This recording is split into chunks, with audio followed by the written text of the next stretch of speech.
Hello and welcome, ladies and gentlemen. My name is Crash, and today we're going to be doing something a little bit different on the channel. We're going to be reacting to a video.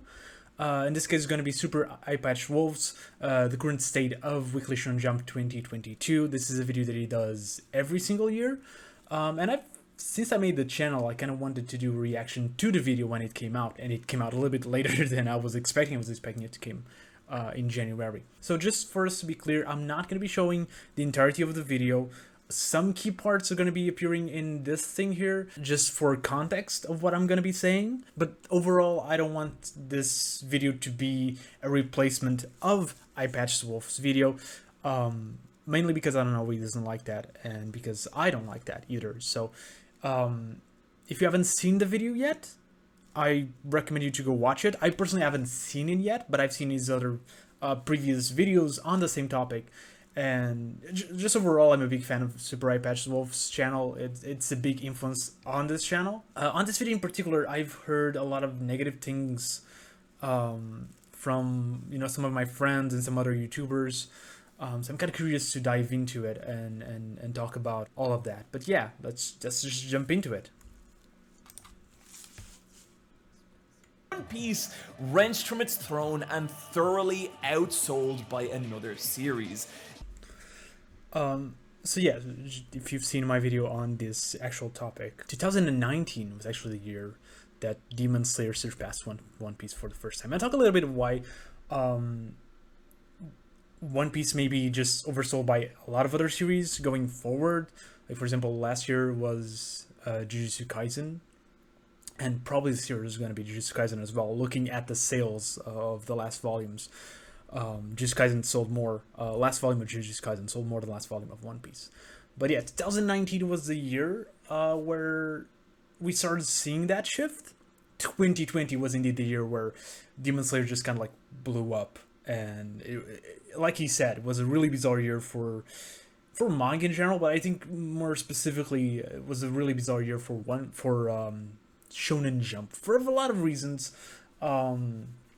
A lot of series that got, not canceled, but that finished. There were like big titles.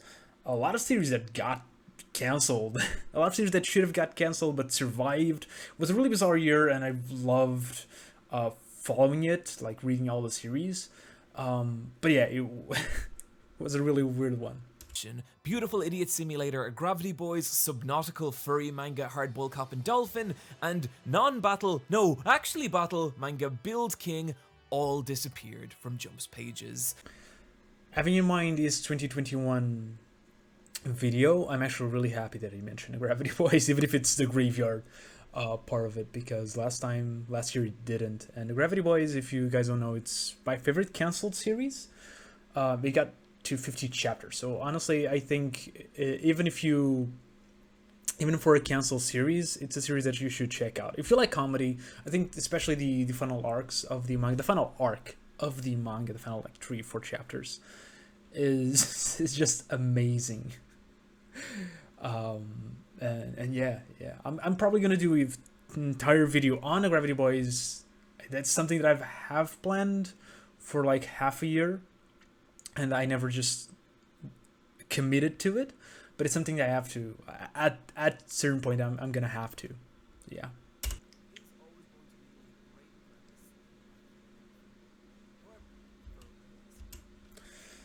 So, yeah, he talks about the sales here, and he's correct, the sales can be quite important, and neither Gravity Boys nor Dolphin did very well.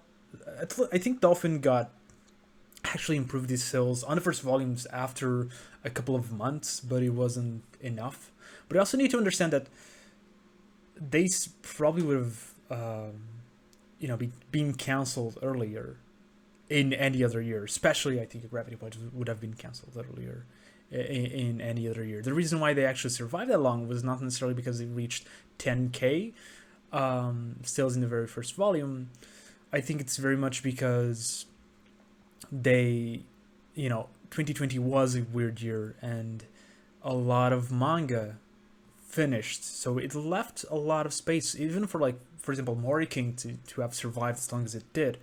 And then Build King, it just came out at the tailgate of that, when there was already like some stuff filling the magazine, and it just, you know, the performance was quite bad.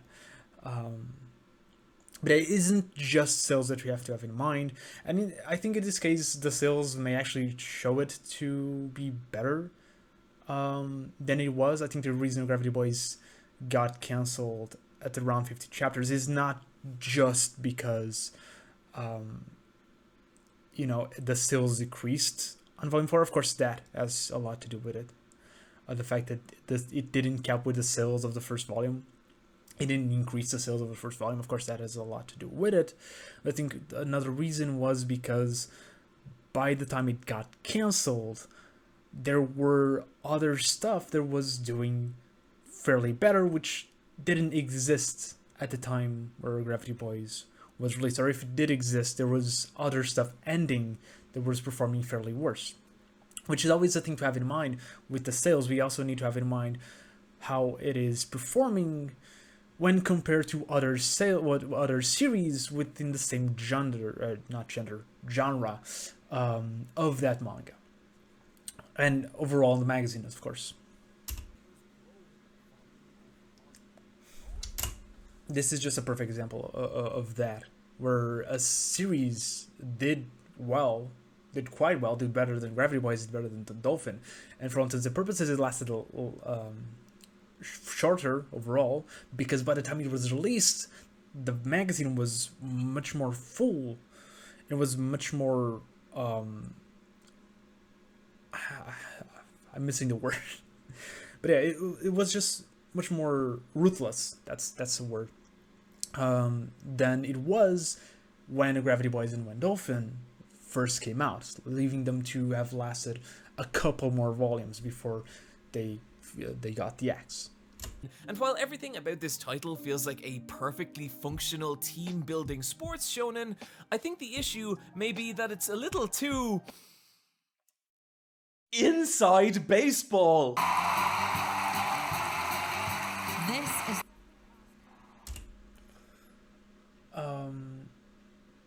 I think that's not necessarily the problem, because Jump has had a lot of other baseball manga that are really into baseball that have survived. Like, for example, Slam Dunk explains the entirety of the rules of basketball for new readers. I think IQ also explains the entirety of the rules of volleyball to new readers, which is nice, and I love that, because it lets me understand the rules of the game, even if I haven't played it, and therefore lets me enjoy the game. And Nine Dragons Ball Parade doesn't do that, but the thing is, I never read a baseball manga. I haven't read many baseball manga, but I haven't read any baseball manga that has done that. Baseball seems to be a sport in Japan where everyone just knows how to play, kind of like how it probably is in America. And yeah, they don't bother to explain the rules then, which kind of sucks for people like me, which I'm not American, I'm not Japanese, so I don't actually know the rules of a baseball game, because I've never actually seen a baseball game outside of manga. And I had to research the rules for Rookies, actually, which is another sports manga in Shonen Jump, about baseball that didn't explain the rules. But yeah, I don't think that's necessarily why it got cancelled, because the Japanese audience, which is the audience that matters, would probably understand everything that needed to be understood. It just us, non-Americans, non-Japanese, people who don't actually pay attention to sports and actually are not fans of baseball, that don't know the rules, that may suffer from it, but we are not the target audience of this manga. Okay, he mentioned that, so it's fine. We're fine. The bigger issue was that this was just way too weird for Jump's audience, which... I definitely agree. I think it was super weird. It's the least favorite Shonen Jump title of last year of my audience, and of me as well. And I can see why. Yeah, it really is weird. It really is strange. But I don't think it is in a way where it is interesting past the first couple of chapters where we understand the premise of the manga. Those parts are, in my opinion, quite interesting. Once you go past that, I feel like the magic of the manga kind of dissipates. Things get a little less predictable were with the 2 new battle titles that Jump introduced, both of which made a big impact with an impressive first chapter, both of which were dust by year's end. I agree with Redwood. Redwood had a big impact. Everyone was talking about it. And I was pretty hyped, and I really enjoyed the first chapter of Redwood. I didn't like the past chapter 3. I've made a whole rant on the channel. You can find it somewhere. But I've made a whole rant. I think I've made 2 whole rants on Redwood, so I'm not going to go into that right now. Candy Flurry... No, man.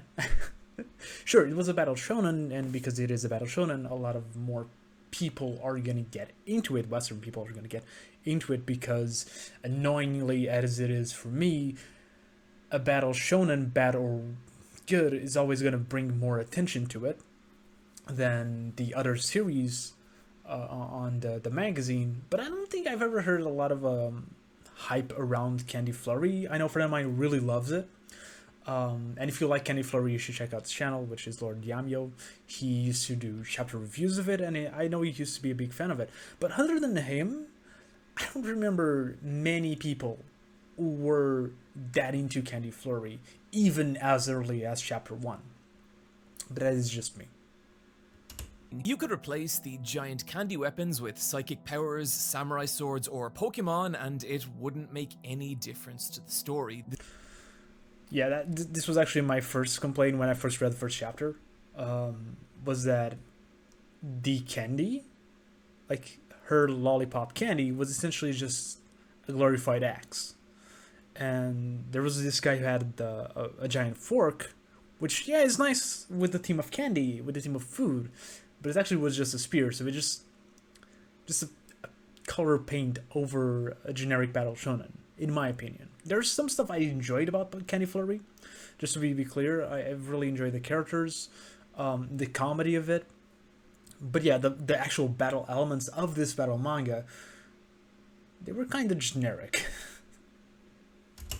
The characters doing little to evolve past their initial shonen archetype as the story's pace grinds to a tedious crawl, squandering that first chapter. Yeah, that was my main complaint. Not the characters. I think the characters are fine. We had, 19 chapters, 18 chapters of Redwood. I don't expect the characters to have evolved a lot past that. Generally, characters get, a little bit of evolution in their first couple of arcs, or in their first arc where they're introduced, which I think they did. I think the main character kind of did a little bit, but I don't see it as being slower than most battle shonens, but the actual pacing of the manga itself, that was extremely slow. The events that should have lasted 1 to 2 chapters have lasted, I think it was like 5 that the first arc took, which shouldn't have. And then we got into a really boring training arc, which also lasted for a lot longer than it should. So yeah, after all, I'm complaining about it again, but yeah, since we're talking about it. Arguably, it did not find in 2020, with a group of titles that, despite their quality, were not the breakout successes that Jump needed. I hope he's not talking specifically about Sakamoto Days in here, because I think Sakamoto Days did pretty well. I think the best-selling manga of 2021 was of 2020, actually, should I say, was Mashal. And Mashal did really, really well. Like, Mashal was a breakout. Sakamoto Days did really well as well. Ayashi Triangle was not that I like it, but it sold really well as well. So it did got some titles. I think 2021 was better to the magazine in that regard, as well as getting like Sakamoto's release. I think Sakamoto got bigger in 2021 than it was in 2020 because it was released at the tailgate of it. I think it was released like November of 2020. I may be wrong right now. But yeah, 2020 definitely has some titles. The first of which is the manga.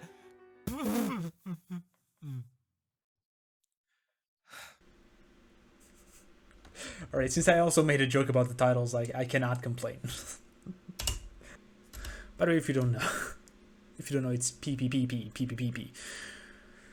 Which again, I've also made a joke on my video on PPPP about how it is really a bad title. Yeah, it does have sense. I've seen someone complain about this joke in particular because yes, the title does make sense within the manga, but come on, it's so fucking hard to say. It's like PPPP. It's not easy.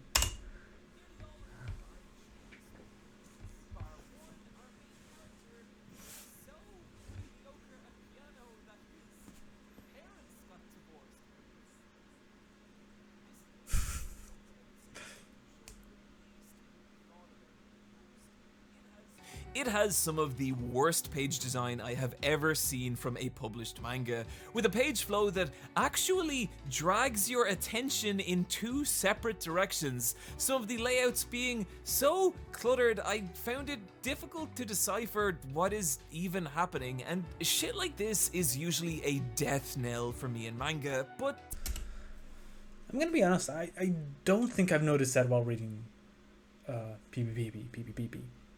Which is something that I normally do. If it's really bad, you can tell. If it's bad to the point where it's distracting you, you can tell it. With PPPP, now that you showed that example of like the two directions that it's taking your rise, yeah, I agree with that. But I didn't notice, and there's definitely some really cool panels, some really cool art into this manga. But yeah, I'm gonna be paying more attention to the paneling of it with the next couple of chapters. its one unique selling point being its mascot character, Doran, whose body can morph into basically anything leading.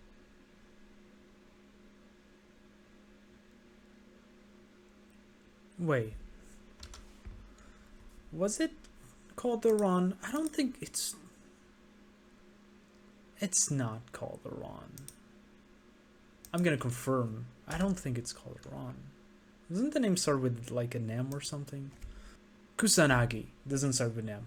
Yeah, it's not called the Ron. Daran. By the way, it's actually the sound effect that they do when they kill the things, the demons. That's where the name comes from. If you look at the effect, the effect, the letters, when they kill monsters, when they're fighting, a lot of the times it says the That's where the title comes from. It's not from. It's called Kusanagi. Other ongoing comedy manga, and while I like it. Okay, he said Maguchan actually ended last February, because I was gonna say that, but it probably has been working on this video for a long time, so maybe it started working before Maguchan had been cancelled, but it has, sadly, very very sadly. One scene where Nico transforms herself into a piece of paper and gets stuck in the side of a building, which is just, I mean, it's just objectively great. I love that scene on the first chapter. Didn't actually get a whole lot out of this one. That pains me. I really like Witch Watch. I think it's really funny. It's not the funniest to me, but it can be really funny. It can be has really interesting concepts for chapters a lot of the time, which I really love. I think that's the best selling point of it, is that the witch powers can be used for a lot of weird slice of life gag moments that can't be done in any other kind of series other than this one. But yeah, I think I still need to read Scat Dance, but so far the two manga I've read from this mangaka, which is Witch Watch and Astra, both of them were really really good, so I think I'm gonna enjoy Scat Dance as well. And compounding that problem is how this is currently one of 4 different bodyguard titles running in Jump.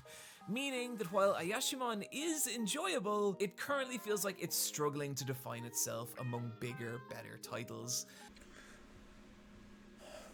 I mean, yeah, we have for bodyguard manga, I guess, Shugomaru Witch Watch and Ayashimon. Fuck, what's the other? Oh, and I guess Yozakura family is the other one, I think. And yes, I guess he is correct, but I feel like they're all like super different from each other, to the point where it really doesn't matter. I don't think Ayashimon is anything like Shugomaru or Witch Watch, which kind of are a little bit close in concept, which I haven't realized up to this point. But I don't think it compares also with Yozakura family, which is a completely different kind of manga, in which, I mean, I guess it does, because both of them are about like families and like gangs and things like that. That is similar. It's probably the most similar. But I think Ayashimon and Yozakura family still are doing different things, to the point where they're not 100% comparable. And if they are, I mean, that's the one that is like fighting against Ayashimon. But at 18,000 units sold, it's not likely to be caught anytime soon, and we don't know that. We don't know that because what Super Eyepatch Wolf isn't doing, because he has had a bad experience with doing that, is looking at the table of contents. Since Bleach's video is being kind of massacred about the fact that he used that as a means of seeing if the series was being successful or not. The thing is, it very much does matter. And Ayashimon is doing incredibly bad in the table of contents. And I really hope it does, because I really enjoy Ayashimon, but I really don't think it's going to survive for that long unless it pulls itself out of there. And I was hoping that by the time the volume 1 came out, that we have pulled ourselves out of that. And we didn't. And I think the only reason why Ayashimon isn't cancelled as of today is because we only had one series released this batch, and Ayakashi Triangle actually moved magazines, leaving a space for this new series. When the next batch comes out, Ayashimon is in big danger of getting cancelled. The only way I see it not getting cancelled is if both Doron and Shugomaru get cancelled before, which is, probable, and there's only 2 series coming in this new batch, because there's 3 series coming in this new batch. I think Ayashimon is gone, because Earthchild, for how much it's being panned in the West and how much I personally don't like it, it's actually doing decently well so far in the magazine. So they're not gonna trade Earthchild for Ayashimon, at least not of right now. If things change in a couple of weeks or in a couple of months, maybe. But as of right now, I don't know, man. Ayashimon can be gone as soon as the next batch. At 91,000 sales on its first volume, for context, that's more than the sales of every new series from last year combined, Elusive Samurai is a staggering success, a potential future member of Jump's 3 pillars, and about as close to a guaranteed hit as you can get. So yeah, we also need to notice that the Elusive Samurai, not take anything from Elusive Samurai, because it's an amazing series and everything that Super Eyepatch Wolf said is correct. But you also need to understand that The Elusive Samurai is a series by Yuichi Matsui, which, as he mentioned, is the writer of Assassination Classroom, and he's also the writer of one of my personal favorites, Shonen Jump series, which is often ignored in the West, sadly, which is Nero, Majin Tantei no Gami Nero, which I've talked a little bit about on the channel. This mangaka is really, really liked in Japan. So of course the first volume is going to sell well. 91,000 sales, yeah. it's a lot. It's a lot. Because if we think about Ryuhei Tamura, which is the writer of Beelzebub, his manga did not sell as well. Kishimoto with Samurai 8, his manga did not sell as well either. So yes, it's definitely the power of the Elusive Samurai. I think the setting of Elusive Samurai being, feudal Japan, which the Japanese are gonna enjoy a lot more than we are, it also works for that. But I think that the mangaka, which is one of the greatest mangaka in Shonen Jump, in my personal opinion, definitely pushes him to these sales in ways that some others may not. Because so far we have been expecting quality from Yutsuhi Matsui, even if it's different, and especially because it is different from other mangaka and from other manga, but in a way that is really, really, really good. And yeah, I think that's part of why this manga sold as well as it did. The name, the setting, everything is there for this to be a big title. Of course, a lot of it has also to do with the quality. The Elusive Samurai is fantastic. It's great. The paneling is great. The visuals are great. Everything about it is amazing. Again, that's why he was one of my favorite mangakas before Elusive Samurai, and he still remains to be one of my favorite mangaka, and probably like my second favorite mangaka in Shonen Jump, just below, maybe Fujimoto and Eiichiro Oda. So yeah. I'm not gonna show the entirety of that part. I really recommend you checking out Eyepatch Wolf's video. If you haven't yet, please go do, because I'm not showing you guys anything. But just to move away from manga a little bit, those segments are kind of why I really love Super Eyepatch Wolf. He has a way of telling the stories, a way of building up the manga, a way of, of doing his videos that really feel like everything is so important to him, and in return important to us. And that's probably like the biggest influence I've taken from him to my channel. I want to have the same passion for every single topic that I talk about here as he does with his. And I know saying this in a reaction video is kind of weird, it's kind of strange, because I'm just sitting here watching his video and then talking a little bit about it, and it's not really something that it feels passionate about, most likely. But goddamn, he's one of the best. And everything that I say here, I just want to make sure that doesn't take away from that. That doesn't give the feeling that I don't like Super Eyepatch Wolf, that I don't like his videos, that I feel like everything he's saying is wrong. Because I'm cutting parts that I feel like I have something to add or something to say. And often those parts are parts where I feel he said something wrong or said something incomplete. But I absolutely love his videos. He is amazing at what he does, and he knows he knows how to do the things that he wants to do really, really well.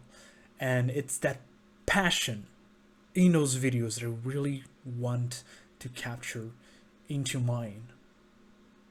And if I can do that, if I can just do a fraction of that into my videos, I'm happy. At least so far. I want to go higher with every video, of course, but yeah, I just want to add that, just so you don't get the idea that I'm just dissing Super Eyepatch Wolf. I've seen a lot of people that really don't like Super Eyepatch Wolf and use this kind of videos as a way to trash him. It's kind of reactions and kind of like pointing out things. Oh, you did this thing wrong, but he's great. He's great. That's kind of what I feel as well. Reading Blue Box, I'm just reminded of the times I was in love. Well, I guess I couldn't say that I'm still in love, but it's kind of different when you are with a person for 5 years. That's not what Blue Box is about, but it really does remind me of those times where I was just crushing hard on someone, and just trying to reach them, not in the phase of being in a relationship, but just just in love, and wanting for someone to love me back. Which I read a lot of Tower manga and rom-coms back in those days. But I feel like Blue Box does it with such a level of honesty and in such a powerful way that very few actually can compare to it. So yeah. Consistently selling 100,000 units, meaning this romance manga is currently a frontrunner to become one of Jump's 3 pillars. I don't think we're ever gonna see one. It's kind of hard to say the 3 pillars because I don't necessarily agree that we're always going to have 3 pillars of Jump. I feel like that's kind of a relic of our time, like the 2000s, where we had the big 3: One Piece, Naruto, and Bleach.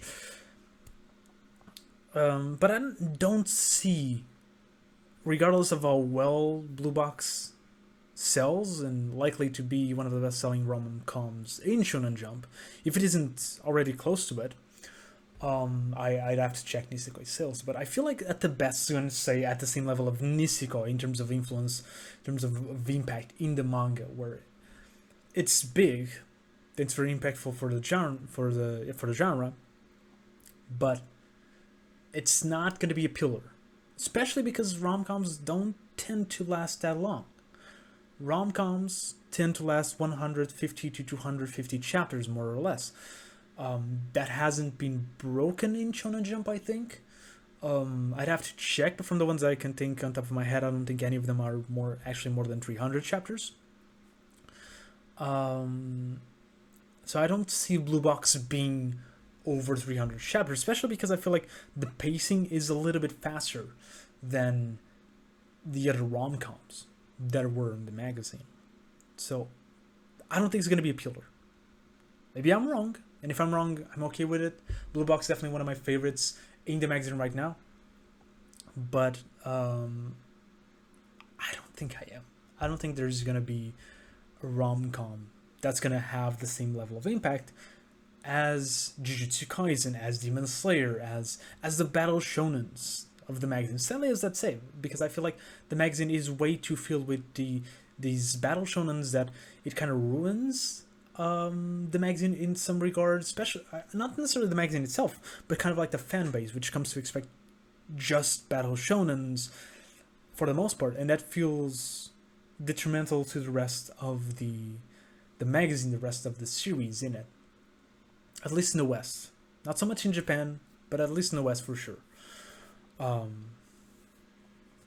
yeah, that's it. That is the last new series. It is now time.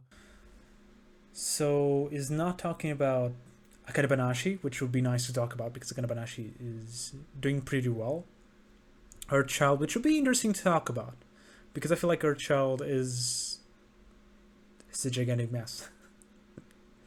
And of course, it's not going to be talking about the manga that came out yesterday because this video came out before that. Is there more series this year? And actually, I feel like he's missing. Like, he hasn't talked about Sakamoto Days. He hasn't talked about what else he hasn't talked about? He hasn't talked about Roboko. He briefly mentioned High School Family. And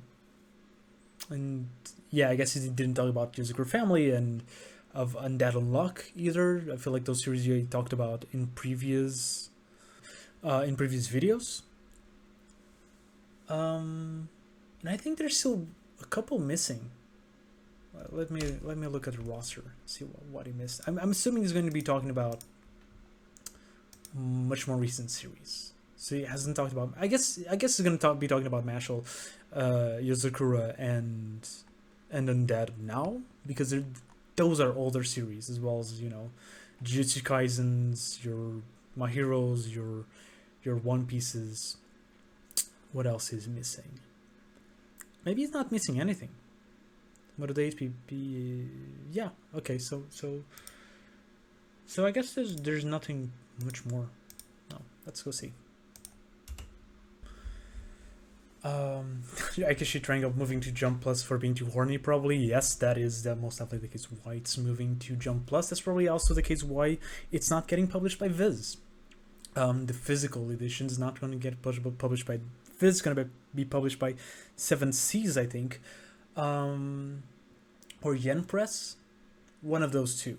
And the reason for that is because the volumes, from what I've heard, are actually even more orny because they're not censored, which the manga in the magazine, which are the volumes that the chapters that we see in Manga Plus and on Viz's Shonen Jump, are actually from. So it's even ornier than that because it's uncensored. And I think Jump, the Viz's Shonen Jump, is also going to be stop publishing these titles, and you're going to be able to read Eyepatch and Triangle only on Manga Plus from now on. I'm gonna move these because these are killing my brain. Undead Unluck down nearly 20,000 in sales, likely end soon. I feel bad about Undead Unluck. I don't think it's gonna end soon. I feel like there's still series that are probably gonna get cancelled before it. Letting it live. Probably letting it live just in the mid of the magazine for the foreseeable future. And honestly, Undead Unluck is amazing. If you haven't watched the series, you should watch the series, or read the series in this case. I feel like an anime of Undead Unluck would push it out of where it is right now, because I think people would be getting into it the same way that they got into Jujutsu Kaisen, because I feel like part of the appeal kind of is the same as in Jujutsu Kaisen, kind of is the same as in One Piece, where it has this amazing world full of complex and interesting rules, and it gets to explore them. And especially now with the current arc, I think we're going to be getting some really cool reveals and some really cool explorations of the rules and of how everything works, as we are getting into a climax that's probably going to end on a time skip. That's kind of like my current theory right now, or at least the second phase of Undead Unluck. If that second phase is the final arc, I'm not sure. I hope it isn't, because there's still a lot to be seen in Undead Unluck, in my opinion. But yeah, at least I hope it's not going to be ending soon, and as soon, at least it's not going to be ending in the next couple of months, because there's definitely series that are going to end before Undead Unluck even gets into that conversation. Yuzakura family feeling fine. I feel that's kind of the thing that I've heard more people complain about this video, is that it didn't mention Yuzakura family, or I guess he only mentions it in here, because Yuzakura family has been getting a lot of fans. It's been getting a lot of... It's not the top. Definitely isn't. But it's doing considerably well, to the point where it's most definitely going to be a solid series in the magazine throughout the rest of its run. I don't think it's going to get cancelled. I don't think it's going to fall much further.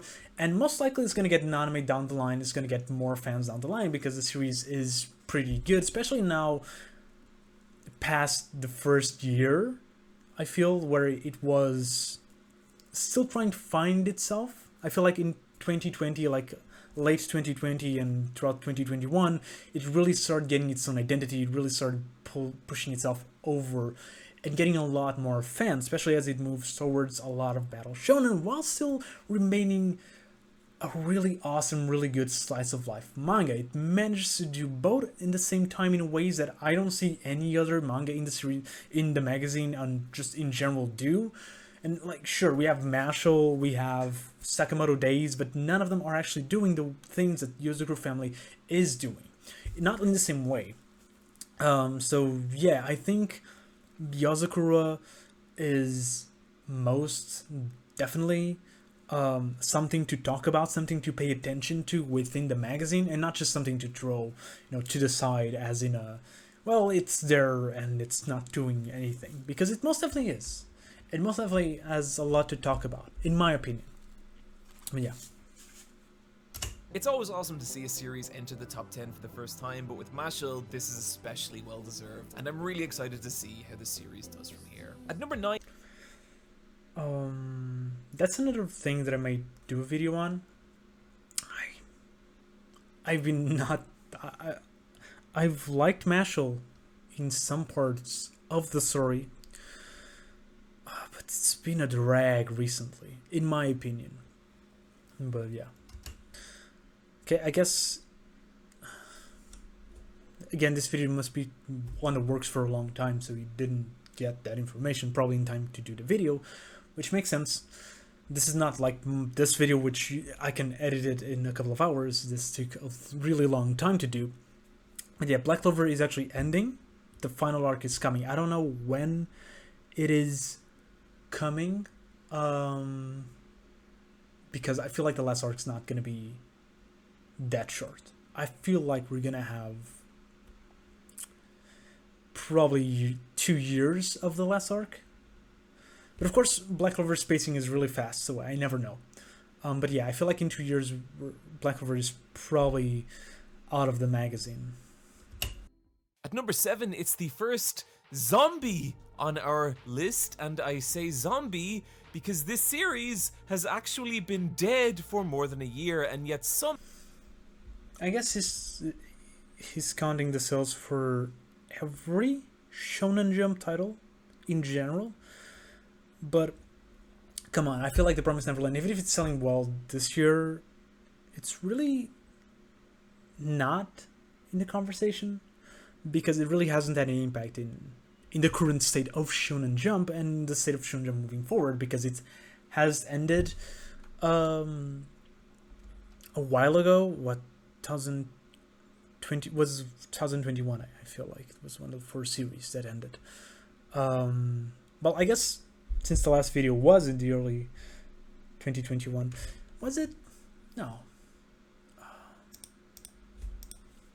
Cool thing about this is I can actually search. Well, I'm sure he could, because some research has to be done, but I can actually just check. Yeah, 2020. So that's 2020. So so yeah, the series ended in 2020. There's really not anything relevant to the current state of the magazine right now, because it ended 2 years ago. It's not affecting it, so I feel like it shouldn't be here if we're talking about the magazine itself and not just best-selling Shonen Jump manga of the past year. That will be a different conversation, I feel. And that leads me to believe that, of course, Demon Slayer is also going to be here, because it was one of the best-selling manga, even in 2021, so... At number 6, oh my god, it's another zombie. It's the shambling corpse of Haikyuu with... So I'm guessing most of the top 5 are going to be series that have ended. And that paints a really bad picture of what the magazine is.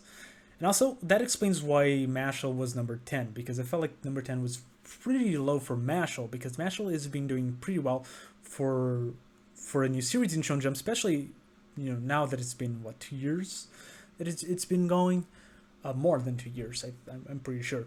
So it's probably, I feel like Mashal's probably like top 5 current mangas, best-selling manga in the magazine that are like ongoing. So yeah, I'm not sure why he did this, but fine, whatever.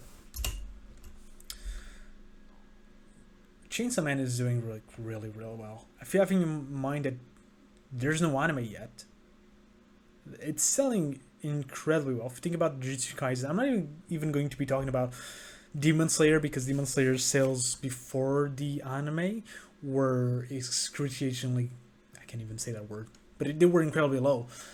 Jujutsu Kaisen's sales were pretty low as well compared to how they got past the anime.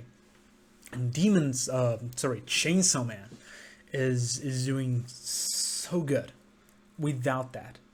So I'm really curious to see how the anime is going to impact the sales of part 1, and now it's going to impact the sales of part 2, because part 2 is going to be ongoing by the time that the anime comes out.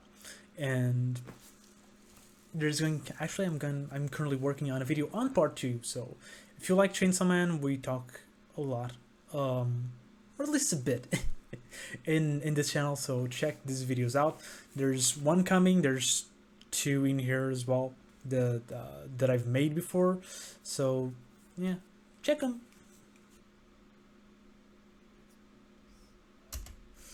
One Piece number 4. That is weird. I've made a video on why One Piece isn't selling as well, or not necessarily that it isn't selling as well, but why there's manga that's going to oversell it. And one of the reasons is because we are having, I'm not sure if he's going to mention these or not. Let's see if he mentions those. And if he doesn't, I'll talk about it. Okay, so yeah, he talked about some of the things that I did talk about, and for the most part I agree with pretty much everything that he said. That we are past the era of One Piece. We are. And part of the reason for that is the size of it. It's 1,000, it's almost 1,100 chapters by this point.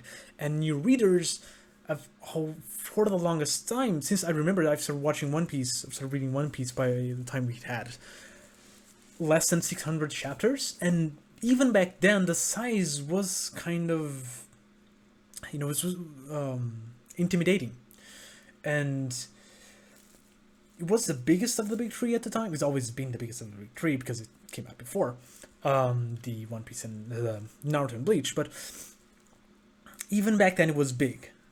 But now it's more than double the size. New fans are gonna have a bad time. Well, they're not gonna have a bad time. I always say you don't need to binge One Piece. You can just read it at your own pacing. I'm currently rereading One Piece, and it's been amazingly fun to go back to some arcs that I haven't read in 10 years and just kind of like revisit them. I'm currently on the Water 7. It's amazing like how much of details that I've kind of like forgot, because again, I haven't seen the series, I haven't read the series in 10 years, or at least that part of the series in 10 years. But the level of nostalgia that I do have for those arcs, for those series, those parts, it's not something new fans are going to have. But, you can do it. It's manageable if you take it slow. If you don't mind taking a year to catch up with One Piece, like Eyepatch Wolf said it would take. If you read 30 minutes a day, you can do that. You can read 30 minutes a day. It takes you a year to catch up. Now, to some people, that is a lot to have an entire year to catch up with a series. To me, that's not a problem. Back when I read it, back when it was 600 chapters or less than 600 chapters, I took a year to catch up with One Piece as well, and I was fine. I had so much fun reading it back then. Anyways, so that doesn't mean you're not gonna have some fun reading it, but I can see why that size is even more intimidating to new people wanting to get into the series, wanting to jump into it and seeing that they have 100 volumes to read. Because that's part of the reason why I haven't gotten to Hajime no Ippo. That's part of the reason why I haven't gone back to Detective Conan, because there's 1,000 chapters of each to read. And to the time that it takes me to read one series, I can read 30, 40 smaller series. I'm like, or I guess like 10, 100 chapters series, 20, 50 chapter series, You can read a lot of series with the same time that you take to read One Piece. And that is intimidating, because you think, well, I'm going to be wasting time. So that's for a reason why there's not a lot of new fans, and that's the thing that Eyepatch talked about in the video. But there is another thing we are not talking about, and that's the fact that One Piece is on the break very, very often, and that means that there's one less volume being released each and every year, and that is a big problem. Well, not necessarily for the series, because I think the series is doing well, but that means that One Piece has less volumes than is other contenders. Other contenders that are going to be selling nearly as much, like some of them are going to be selling nearly as much as One Piece, and some of them, as Eyepatch Wolf said, more than One Piece, and series that are going to be actually selling more of their backlog catalog that One Piece isn't anymore because people were buying volumes 1 and 2 and 3 and 4, probably have bought them. You know, personally, I've bought mine in 2019. I'm not gonna buy them again. So yeah, it's gonna take. It's not gonna sell as well as it did back in 2014, back in 2011. It's not gonna have a bigger peak, and Eyepatch Wolf said that maybe it's gonna have a peak in sales with the One Piece Red. I'm not 100% that it will. It might, but One Piece has been getting movies, I think, every 2 years now. So if last year with Stampede there wasn't any big increase, I don't see why Red is going to push One Piece above all the others. So yeah, I think One Piece is past its glory days in terms of sales, in terms of quality, in terms of the events of the manga. I think it's pretty clear that the fans have been enjoying it a lot, especially with the last couple 10-20 chapters. It's been a blast to follow One Piece ongoing, and still my second/third favorite series of all time. I really love it, and it's really good right now. But yeah, it's not going to sell as well as it did. Maybe when it finally ends, but even then, honestly, I don't think it will. Also, there's actually the fact that the series that are overselling it are new series that have a lot of people buying the backlogs and getting new fans, and One Piece is not going to get as many new fans as a series that had just had the anime that year or the year prior, which is the case with Tokyo Revengers, which is the case with Jujutsu Kaisen, and Attack on Titan just, ended last year, so that's probably also why a lot of people are getting into it. So yeah. My Hero Academia, though, is an interesting manga to oversell. No, it oversold for very little. One Piece was 7 million. My Hero is 7.2. But that to me is the most interesting one to oversell it, because My Hero Academia also had, its peak popularity, I think, a couple of years ago, and especially the anime have been kind of trashed. To me, the manga itself is on the all-time high in terms of quality, but I know a lot of people don't agree with that. A lot of people really don't like the new way that the manga is going for. They really don't like the last couple of arcs. Personally, I loved it, but having in mind the reception of it, I'm actually kind of amazed that My Hero Academia actually oversold One Piece. Stated that the manga is going to end soon, but he's gotten me with this before, and now I refuse to believe his lies. Now, if you're reading the manga, it's ending soon. It's most definitely in the final arc of the manga, unless he pulls something out. He might, but it really does seem like we're reaching the final parts of My Hero Academia, especially with the current fight that is ongoing, which I'm not going to spoil. But yeah, it really does feel like it's ending.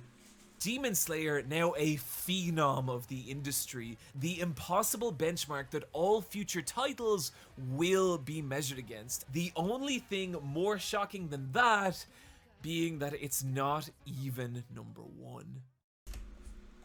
This is also another thing I mentioned in my video.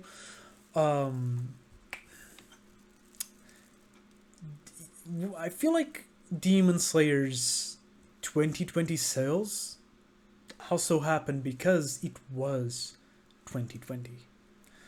And I don't think any series is going to explode quite like it anytime soon, and probably not unless we get another weird special circumstances that manage to have one series be as big as Demon Slayer was as big in 2020. I'm willing to believe that for the most part we're gonna have sales like #1, which is Jujutsu Kaisen, with I think 30 million, 35 million or something. That is probably the benchmark we're going to start be seeing, like 20-30 million, which is a lot, because normally we had the best-selling mangas sell over a little bit over 10,000, 10 to 15,000 million sales. So to have 40 million, and most likely this year is also I think Jujutsu Kaisen also going to be the best-selling manga, reaching probably, I don't know how much it's going to reach, but I'm willing to believe it's going to reach like 30 million as well, or 20 million. So to have these numbers right now is amazing. It means that there's a lot more people getting into anime and getting into manga that there's ever has been in the history of the medium. And that is big. And that paints a really interesting future for the medium itself.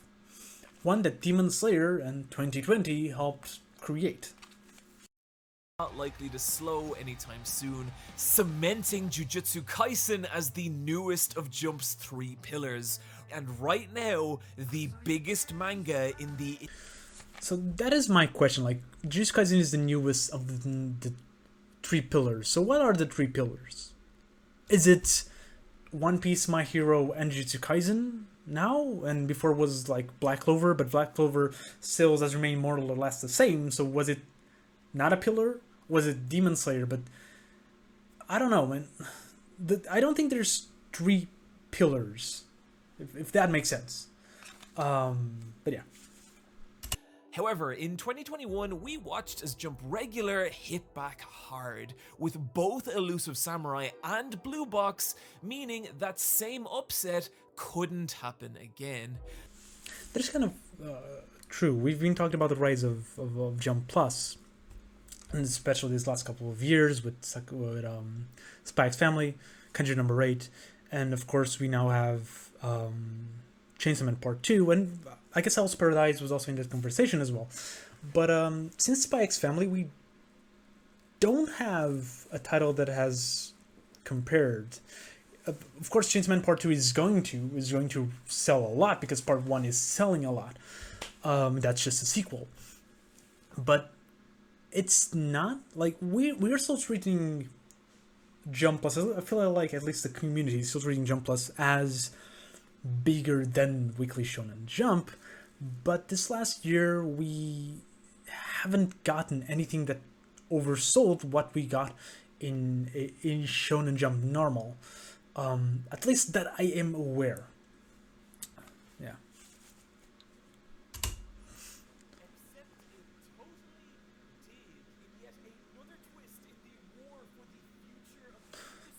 Oh goddamn! I forgot that. I forgot Dan the Dan. Probably one of my favorite series of again of recent times. Dan the Dan is great. God damn! I forgot Dan the Dan. Oh my god! I'm so dumb. I'm so dumb. Okay, we're gonna be talking about Taco P as well because I've read it recently. But Dan the Dan is everything you said. Is amazing. That's mostly what I personally also have to say. It is a fever dream. It very much is in all the great ways. It is of course by an assistant of Fujimoto, which writes Chainsaw Man. I feel like it tackles a little bit of the same things, but on a different kind of manga. Where I don't feel like the same appeal of, or they do have the same appeal, but they do it on different ways, I guess I should say, where it just, I think Dandadan is way wilder, way crazier, way more insane than Chainsaw Man actually ever was, but in a chaotic, fun way that it propels it. It's not among my top 10 favorite manga yet, but it can very much be. And when the volumes start coming out in English, I'm definitely gonna buy them. Takopi is insane in a completely different way, but I'm gonna see what he has to say about him, then I'm gonna add my own. Well, I think he talked. How is he gonna talk about the series itself? Takopi is weird. Not in the actual story. Well, the actual story is a little bit weird as well, but I feel like in concept, like, it's not the kind of manga you should expect from Jump Plus. I know that Jump Plus is a little bit more experimental, it's a little bit more mature than Weekly Shonen Jump, but even then, Takopi is not kind of manga that you should expect to run in those pages. And the fact that the fact that it is a 15 chapter story that is, recently translated in Manga Plus, I could read it for free, so I think you can too. It's really bizarre. It feels like a punpun. It feels like an arigato. It feels like a sundume in some kind. And I feel like punpun is of course one of the biggest titles in manga in the West, I feel. But I was actually researching on it for a recent video that I did, and on some interview, actually, Asano has mentioned that the sales weren't as high as you should expect, especially for a 14 volume manga that's been known for pretty much everyone. It sold 3 million copies overall in the past 10 years, which it may be rising a little bit now because that Demons just ended and is going to get an anime, so there's a lot of new attention to his series, but it's not a series that is done pretty well. And Syndume, Arigato, Akunohana, those are series that are not doing that well either. Despite being well received, despite being series that a lot of people talk about, but Takopi kind of exploded, and I feel like it exploded exactly because it is in Jump Plus. Exactly because it is a shonen manga, tackling the same topics in kind of the same way. In the same level of ruthlessness that these other manga did, these other seinen. I mean, Akunohana is not a seinen, it's a shonen, but even then, I feel like the fact that it is in Shonen Jump Plus led it a lot more attention than it would in any other magazine, then it probably would have fit more. And that is very, very interesting to me. And yeah, it ended at 15 chapters. That was by design, as Eyepatch mentioned that he thought it was. It is. It's a short series. It's clearly a short series. And I find what more interesting about it is because it's a Doraemon-esque kind of story. And as someone who grew up with Doraemon, it was really interesting. It is quite interesting to see how many series use Doraemon to kind of corrupt the idea of the manga in very interesting and kind of respectful ways. We have Roboko, not necessarily a manga that corrupts it, but a manga that really takes a lot from Doraemon. We have a lot of Doraemon one-shots that are written by like Inio Asano, Taiyo Matsumoto. There's another weird one by Hideshi Ino. They're just kind of like corrupt versions of Doraemon. And there's things like Taco P. Then there's things like Frank and Fran. And even the Demons that take elements from Doraemon and then just completely rewrite them into these dark, heavy stories. And out of all of those, Takopi is the heaviest, which I found really, really interesting. So yeah, it's definitely a read. I recommend everyone. Again, it's on Manga Plus for free, all the 16 chapters, and that's a legal way for you to read it. So go do it when you can, when you have the mind for it, because it is a really, really heavy manga. Whether Original Sin is an anomaly or an actually sustainable new kind of manga remains to be seen, but still, it's a tantalizing glimpse into what could be a big part of Shonen's future. I agree. We definitely need a lot more shorter shonen that isn't cancelled, because we don't get that. We don't get that as often as shoujo gets it, as often as seinen gets it, as often as josei gets it. I feel like there's a reason for it.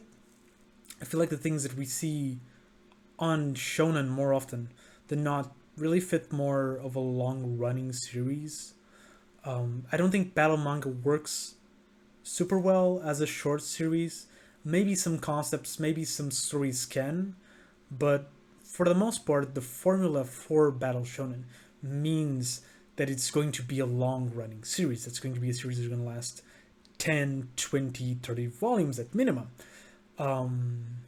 More than that, I think it's stretching it. I think you can very much tell stories in like 15 volumes. A battle shonen in 15 volume story can definitely be told and be solid, but much less than that, I don't think it can, just by the nature of battle shonen. And you can see that with the cancel series, because cancel series, like if you watch gag comedy that is canceled, and then you watch battle shonens that have been canceled, the gag comedies are much more viable to read and handle themselves better than the battle shonens, because by the time the battle shonens get canceled, it very much feels like they were rushed, which, you know, they were.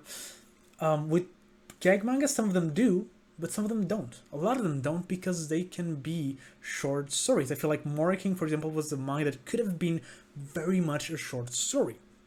And Takopi is one of those, because Takopi is so different from most stories told in shonen that we can afford to have something smaller. But we're not going to be doing that with battle shonen. We're not going to be doing that with most sports manga, and we're not going to be doing that with rom-coms. I feel like those three, which are kind of like the three that are bound to be the most successful shonen kinds of manga, are done to be long running. Sure, there's some stories you can write to be shorter, but they're not. Most of them are not going to be. And that's why I don't think Takopi is a good example to take for shonen. As for a formula for other demographics, it very much already is. So there's not much of a conversation there. A lot of shoujo, a lot of shonen, a lot of seinen, and a lot of josei are 1, 2, 3 volume long manga. It's not many of them get to be 20, 30 volume long. Some of them do, but the vast majority don't. As for if I think that this is good, I think it is, regardless, just because it's more healthy for the mangaka. And that is something we need, because of cases like Black Clover, like Jujutsu Kaisen, like Berserk, like Hunter x Hunter. We need a healthier environment for our mangaka to work on. I think there's other ways you can go about it. I've always maintained the idea that Shonen Jump should not be publishing this every manga weekly. I feel like we should shift, and I feel like we should have a lot more breaks for every mangaka, not just the big ones, not just the ones that are already feeling tired and burned out. I feel like by default, our mangaka should be able to get a break every 2-3 months at minimum. So there's definitely other ways to go about it for long-running series without having to sacrifice those stories. But yes, we definitely need to pay attention to the health of the mangaka that are writing our favorite stories. That's something that I've always believed we should.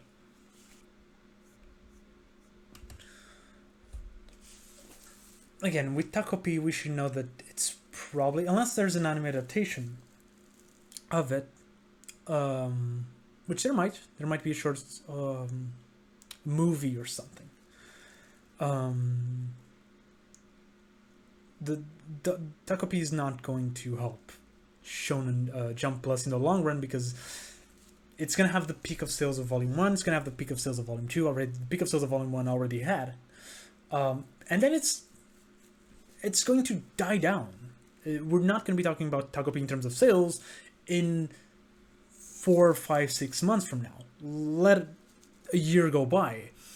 Again, unless a movie comes out, which I think if a movie is going to come out, it's not going to come out next year, it's not going to come out the next one. It's probably going to take a little bit of a while for it to happen. But yeah, in terms of the rest of the series, I think there might be conversation to be had. I think Spy X Family might raise up the sales of the manga if it hasn't already. I haven't been paying too much attention to that. And I think, yeah, the others probably will. Chainsaw Man going into Jump Plus and selling super well, it's going to bring those sales to Jump Plus. So there's definitely going to be some closeness in the gap. But I still think Shonen Jump, Weekly Shonen Jump, is going to remain the the one at the top. Everything changes, you know? And I think that's what keeps this stuff exciting. I think that's why I keep making these videos. See, this is the kind of thing I love about Super Eyepatch Wolf. It makes me teary. And I'll talk about the things that he mentioned, but there's still a minute left, so let's check that one out. And then I'm going to be talking about the final parts of this video, because I've related a lot to it, and the entire video as a whole.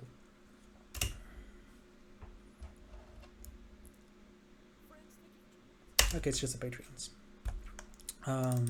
It's fine. So, yeah, the final part of him about the fans, the new fans, I totally understand, I totally agree. It's been so long since I've started watching anime, since I've started reading manga. It's been almost half of my life. You know, it's 2008. It's been a while. And I've seen a couple of generations come by since then. I've seen the fans of Attack on Titan coming, and of course now this new wave of people that came from Demon Slayer, from Jujutsu Kaisen, from Tokyo Revengers, and especially I was out of the community for a couple of years. I was out of the community for most of the mid 2010s. I was still reading manga a little bit. Eventually I kind of just dropped completely, but I was definitely away from the community from 2014 to 2019. And since I came back, especially since, you know, the past 2 years, 3 years, it's been weird and kind of amazing to see this brand new audience that maybe you are part of, or generation, should I say. A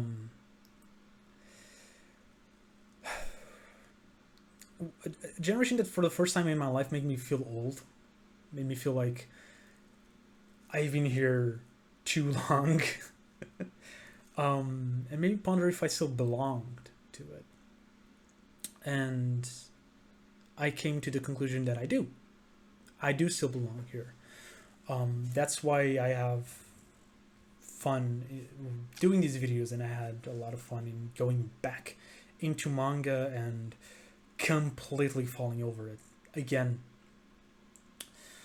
But it is kind of weird when I talk about older series, and talk about like stuff that I feel like is completely like everyone should know it, like School Rumble, Clamp. Not even like, I'm not gonna go into the big three because of course I expect most anime fans to know about the big three. But yeah, like School Rumble was a series that I feel like a lot of people knew. Soul Eater, it feels weird to me that a lot more people right now seem to be more familiar with Fire Force than they are with Soul Eater. And that makes sense because Soul Eater ended in 2009, the anime, the manga a couple years later, but even then I think it's been like 9 years since the manga ended. So for people to not know it, it's, of course it makes sense, but it is bizarre. And to have so many people just kind of like joining, so talking about like 14 to 15 year olds that just gotten into anime, just started watching anime last year or 2 years ago, and the series that they know are Demon Slayer, are Jujutsu Kaisen, are Tokyo Revengers, and they're getting into One Piece for the first time, they're getting into Naruto for the first time, they're getting into a lot of older series into the first time. It's bizarre, but it's interesting. It's kind of like I've been there. You know, when I got into anime, there were people who were fans since the 90s. They're watching now. A bunch of people were getting into it because Naruto is airing on, you know, on TV, and we're all getting into this new anime thing and invading their space with our dumb new opinions about these new 3 big manga that are the best of all time and things like that. So yeah, it's a cycle, and you will eventually see in 5 years, 6 years from now, brand new people who have no idea what Demon Slayer is getting into whatever new manga is hyped back then or then. But yeah, that's what I have to say about that last part. I got stuck. About that last part of the video. I think again it shows why I love Super Eyepatch Wolf. This is not my first video from him. I think his best videos are the videos where he can talk about things like, that are, like the Sonic video, like the Garfield video. I feel like those are probably his best videos. And the ones where he talks about the series that he really loves, like the One Piece videos, the JoJo videos, even if I don't like JoJo as much as he does. It's always like interesting to see his love for the series and the way he sees those series. I think these ones are not his best because I don't think he's into Shonen Jump as much as a lot of people are into Shonen Jump. A lot of people are paying attention to the sales, are paying attention to the table of contents each and every single week, paying attention to the new series, reading all the new series like I am, just paying attention to the level that I think I'm paying attention and I know more about Shonen Jump than Eyepatch does, but there's definitely a lot more people who are even more knowledgeable about Shonen Jump than I am, about the current state of Shonen Jump than I am,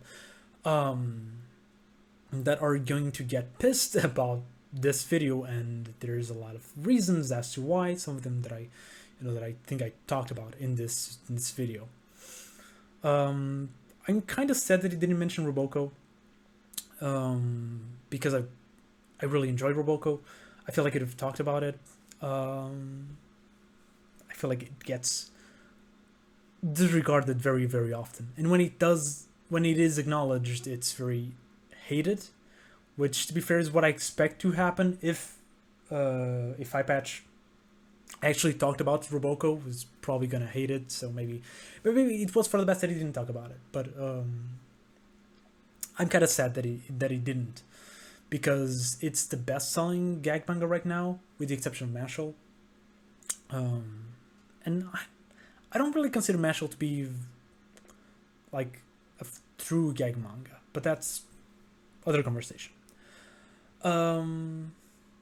Yeah, I think that's my reaction of the video. Let me know what you think. Again, it's not the kind of videos that I normally do in the channel. Normally what I do in the channel is talk about manga, talk about Shonen Jump, and if you want me and a friend of mine to talk about all of the Shonen Jump titles that started last year, and rating them from worst to best, then you should click the video on the left. There's probably a video on the right. I'm missing things, but there's probably a video on the right now as well that you can watch. And if you watch it till here, thank you very much, and I'll see you next video.